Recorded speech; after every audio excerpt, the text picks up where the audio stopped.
Minhas primeiras lembranças com celulares são com Nokias. Naquela época não se fazia muita coisa com o celular, pois eu mesmo nunca tinha crédito. No máximo, discava o bom e velho 9090 para ligar a cobrar. Se não, era jogar Snake com os amigos no pátio da escola.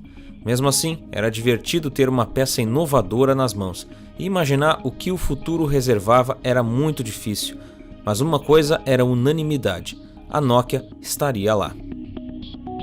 No fim dos anos 90, a Nokia se tornou a maior fabricante de celulares do mundo e numa reviravolta extraordinária ultrapassou gigantes como a Motorola e se manteve no topo por 14 anos.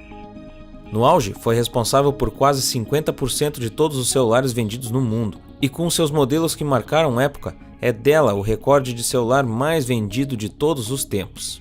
Apesar de hoje ser sinônimo de tecnologia ultrapassada, a Nokia foi uma das empresas mais inovadoras de sua época e uma das que mais contribuiu para o ramo. Ela trabalhou no desenvolvimento da tecnologia GSM e criou o SMS, fez do telefone móvel um item pessoal e indispensável, algo inédito até então, e abriu caminho para que empresas como Apple e Samsung inaugurassem a era dos smartphones. Em 2013, a Nokia foi vendida à Microsoft e tempos depois seu nome foi retirado dos celulares da Microsoft. A divisão móvel foi encerrada e nunca mais ouvimos o clássico ringtone que por mais de uma década fez parte da trilha sonora do nosso dia a dia. Muitos culpam o lançamento do iPhone em 2007 e a incapacidade da companhia finlandesa em se adaptar ao novo cenário pelo desfecho trágico da gigante. Mas a verdade é que a Nokia não faliu e seu declínio, por melhor dizer, começou muito antes do iPhone ser lançado. Mas como uma empresa que ditou as regras do jogo e reinou absoluta por mais de uma década, foi simplesmente varrida do mapa? Será mesmo que o lançamento de um único dispositivo, por mais inovador que tenha sido, foi capaz de nocautear a líder do mercado com um único golpe? É isso que nós vamos descobrir hoje. Já pensou em criar um aplicativo para celular ou web sem precisar escrever código ou pagar alguém? Então confere a aula gratuita no primeiro link da descrição. Fala galera, aqui é o Thales do canal Elementar. Se você é novo por aqui, a gente fala sobre economia, negócios e empreendedorismo. Se você gosta desse tipo de conteúdo, ativa o sininho de notificações e considera se tornar membro para nos apoiar a produzir mais vídeos como esse aqui.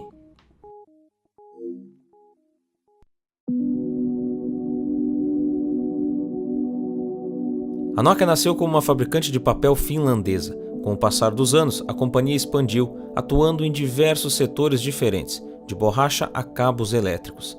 Em 1967, a Nokia Corporation foi fundada, mas só no início da década de 80 que ela resolveu arriscar e entrar para o ramo das telecomunicações, se juntando à Salora, uma empresa do ramo televisivo.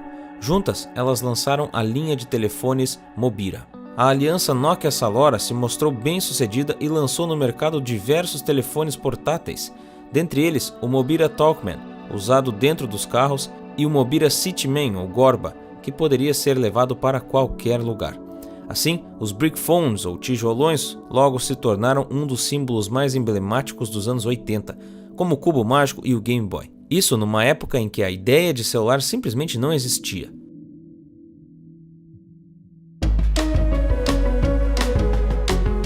Durante as décadas de 80 e 90, a Nokia investiu massivamente na pesquisa e no desenvolvimento de telefones móveis, isso muito antes das empresas que a gente conhece hoje. Só que por ser uma empresa finlandesa, a Nokia tinha costumes muito diferentes das empresas norte-americanas, por exemplo. Para se ter ideia, eles não patentearam boa parte das coisas que criaram. Para eles, toda e qualquer inovação não deveria ser monopolizada e sim partilhada, muito diferente do que pensavam os norte-americanos. E foi assim que no fim da década de 80, a Nokia sofreu seu primeiro golpe. Ao expandir rapidamente para além das fronteiras do seu país de origem, a Nokia foi processada pela Motorola nos Estados Unidos sobre a alegação de infringirem suas patentes, uma das maiores guerras judiciais envolvendo a Nokia até então. As patentes, a princípio, pertenciam à Nokia, mas elas nunca tinham sido registradas.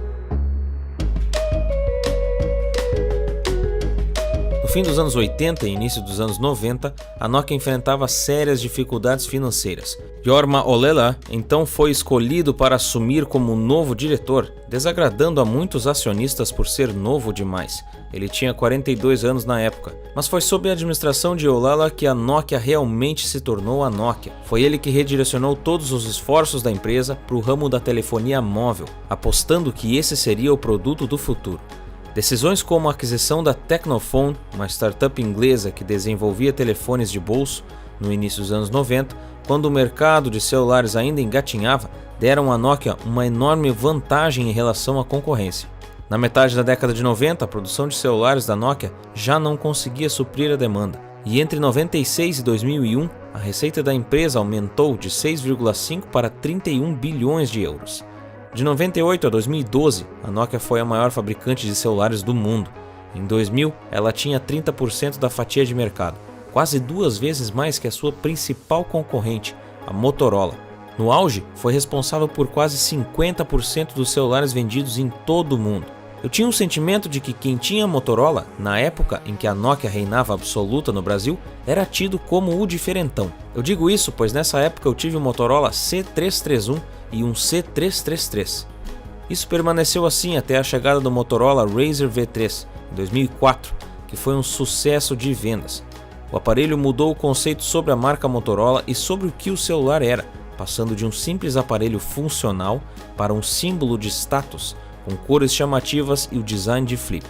A Motorola já possuía celulares de flip antes, como o StarTAC e o V60, que também eram considerados modelos de status, mas em menor escala, já que possuir um Motorola antes do V3 era tido como diferente, e poucas pessoas conheciam ou possuíam esses modelos. Eu particularmente percebi uma mudança comportamental nos consumidores da época, que não iriam simplesmente comprar um celular funcional, mas sim algo que eles se sentissem especiais e diferentes. Para mim, foi o início do fim para os aparelhos funcionais da Nokia. Em uma entrevista à BBC, em dezembro de 2000, Ollila disse: "No mundo dos celulares, o melhor está por vir. As oportunidades do futuro são enormes, à medida em que entramos numa época sem precedentes na qual mobilidade, internet, mídias digitais e outros conteúdos podem ser combinados e disponibilizados para praticamente todo mundo, a qualquer momento e em qualquer lugar." A visão de Ollila não parece a de um líder, cuja empresa estaria prestes a entrar em colapso menos de uma década depois, com a chegada dos smartphones.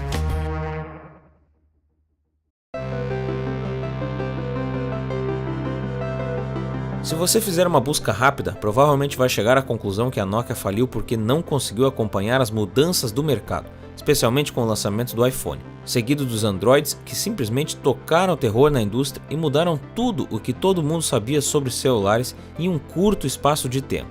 Mas 2 coisas aí precisam ser esclarecidas. A primeira é que a Nokia não faliu, ela foi vendida para a Microsoft. E a segunda é que a Nokia não era uma empresa alheia ou desatualizada, que ruiu por pura incompetência, porque simplesmente se recusou a aceitar que seus concorrentes tinham criado produtos melhores que os seus. O que aconteceu foi que a Nokia do início dos anos 2000 já não era mais a Nokia dos anos 90. A Nokia dos anos 90 que inovou sob boas lideranças, como a do Jorma Ollila, que soube direcionar e redirecionar seus esforços porque realmente seria a bola da vez, que coordenou uma cadeia logística extremamente complicada para a época e que lançou no mercado um sucesso atrás do outro, sempre pensando na qualidade de seus produtos, simplesmente não existia mais. É preciso lembrar que, na época, cada lançamento Nokia era sim inovador. Eles deram aos celulares cores, capinhas, câmeras, teclados, tudo o que hoje soa piegas, mas que na época não era. Após anos crescendo de forma espetacular, a Nokia se tornou uma empresa muito rica e quase todo mundo que trabalhava nela também. A Nokia dos anos 90 virou a mina de ouro dos investidores dos anos 2000 e o lugar perfeito para se trabalhar. O que paradoxalmente acabou atraindo muita gente que simplesmente não dava a mínima para a real visão da Nokia, e sim para o quanto lucrariam no fim do mês. O declínio da Nokia é visto como uma série de decisões erradas, especialmente em relação a não ter acompanhado as mudanças tecnológicas, como não largar mão do sistema operacional Symbian, desenvolvido pela própria Nokia, ao invés de migrar logo para o Android, por exemplo. Mas se olharmos com atenção, percebemos que o grande problema da Nokia não foi necessariamente o iPhone, o Android ou o Symbian, ou até a falta de inovação tecnológica, mas o fato de que a antiga Nokia simplesmente não existia mais. Ou seja, o problema da Nokia era a Nokia.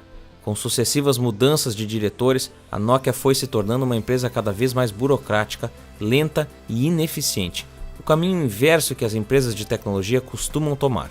Como ressaltou Tim Cook, diretor da Apple, em 2013, numa entrevista para Business Week, a burocracia interna da Nokia inibiu o desenvolvimento eficiente de um software. Fato é que a Nokia cairia ao menor sinal de um concorrente de peso, fosse ele o iPhone ou qualquer outro. E se nada mudasse, era só uma questão de tempo. Steven Elop, ex-funcionário da Microsoft, personificou o fim da Nokia e é considerado por muitos uma espécie de cavalo de Troia. Durante os 2 anos em que foi diretor, Elop foi responsável por uma queda de 62% nas ações da empresa, acumulou perdas equivalentes a quase 5 bilhões de euros e viu a fatia de mercado de smartphones da empresa despencar de 33% para 3%. Tudo isso em menos de 5 anos. Com seu infame discurso sobre a empresa estar numa plataforma em chamas, sem saída, simplesmente fadada ao fim, ele deu início ao fim. Ao contrário do que muitos pensam, quando o iPhone foi lançado em 2007, a Nokia registrou um dos anos mais lucrativos desde 99, mais de 50 bilhões de euros. E mesmo com os sucessivos lançamentos da Apple e da Samsung, a Nokia ainda faturava bem, mas em 2013, quando a empresa foi vendida para a Microsoft, sua receita despencou de 30 para 12 bilhões de euros, uma queda de cerca de 60% no faturamento total. Há quem diga que a escolha de Elop para o cargo de diretor foi estratégica, não por parte da Nokia, mas da Microsoft. Elop era um ex-funcionário da Microsoft quando foi remanejado para o cargo de diretor da Nokia. Em mais ou menos 2 anos, ele desistiu da empresa, atestou que não tinha volta e que o melhor a se fazer era pular do barco e vender a companhia enquanto ainda dava tempo. Em 2013, a Nokia foi oficialmente vendida para a Microsoft por 5,4 bilhões de euros e logo os dispositivos Nokia Lumia chegaram ao mercado. Aqui no Brasil, eles até pareciam que iam deslanchar, mas apesar de terem sido amplamente comercializados aqui, a nível mundial o Lumia foi um belo de um fracasso. A Microsoft achou que era só usar o mesmo sistema operacional dos computadores nos celulares e pronto, mas não deu muito certo e os celulares lançados sob a parceria Nokia-Microsoft logo sairiam de cena. Aliás, não foram só os celulares que saíram de cena. A Microsoft tirou o nome da Nokia da jogada e depois saiu de cena também, um fracasso total. Algumas startups finlandesas têm sido fundadas com ex-funcionários da antiga Nokia. Uma matéria de 2015 da BBC chamou elas de Fênix finlandesas. Avançando um pouco no tempo, é possível ver que, de fato, algumas delas tiveram um progresso significativo, como a HDM Global, que tem visto a venda de seus smartphones crescerem, mesmo que timidamente. Mais recentemente, em meados de 2020, a Nokia voltou a vender celulares no Brasil, com o modelo 2.3, que dessa vez terá sistema operacional Android One, e a Motorola lançou uma versão do Razr V3. Mas será que veremos a volta da Nokia? Ou será que é só uma tentativa nostálgica de reviver tempos áureos que não voltam mais? Em time que tá ganhando, não se mexe. A pessoa que disse essa famosa frase pela primeira vez com certeza não estava falando de tecnologia. Às vezes a gente vê empresas tão grandes no mercado que parece que ninguém nunca vai conseguir tomar o lugar dela. Bom, foi exatamente isso que aconteceu com a Nokia. Ela continuou fazendo o que sempre fez e foi atropelada. Seja por não levar a sério a ameaça por empresas menores ou simplesmente por má gestão, um legado simplesmente virou pó. Vale lembrar que na época nem a Intel botou fé no iPhone quando a Apple procurou eles para fazer o processador do celular. E olha que a Intel era a grande parceira deles nos Macs, o que fez a Apple ter que criar o próprio chip em parceria com outros fabricantes, que veio a dar origem à tecnologia do atual chip M1, que hoje está começando a substituir os processadores Intel nos Macs, que estão dizendo que vai causar a próxima grande revolução nesse mercado. Bom, mas isso aí é assunto para um outro vídeo. Quando se fala de tecnologia, o novo muitas vezes é visto como algo pequeno, que não vai muito longe, até que cresce e vira o jogo. Isso é algo que pode estar acontecendo nesse exato momento no mundo de desenvolvimento de aplicativos web e mobile, com as tecnologias chamadas de no-code ou sem código, que permite pessoas sem um grande conhecimento prévio na área desenvolver aplicativos e empresas que não têm condições de pagar um alto salário de um desenvolvedor tradicional que seja, por meses ter que pagar esse salário, essas empresas elas podem ter aplicativos próprios, customizados para eles, o que está criando nesse exato momento um grande mercado com uma demanda crescente. Se você quiser saber mais sobre essa tecnologia, como funciona e o grande potencial dela, aqui na descrição, aqui embaixo, ó, eu deixei um link de uma aula gratuita do Renato, lá da comunidade Sem Codar. Só rola para baixo e assiste acessando o primeiro link. É de graça, hein? E aí, o que você acha da queda da Nokia? Poderia ter sido evitada? Ou será que ela tem chance nesse novo mercado? Comenta aqui embaixo e já aproveita e me diz se tu gosta desse tipo de vídeo, que faz tempo já que não sai no canal, estritamente mais sobre empreendedorismo ou sobre uma marca. Não esquece de compartilhar esse vídeo com um amigo ou então lá nos stories no Instagram. Me marca lá que eu te compartilho em @canal.elementar. Aqui na tela tem outros 2 vídeos, escolhe um deles que eu te vejo lá em alguns segundos. Por esse vídeo é isso, um grande abraço e até mais.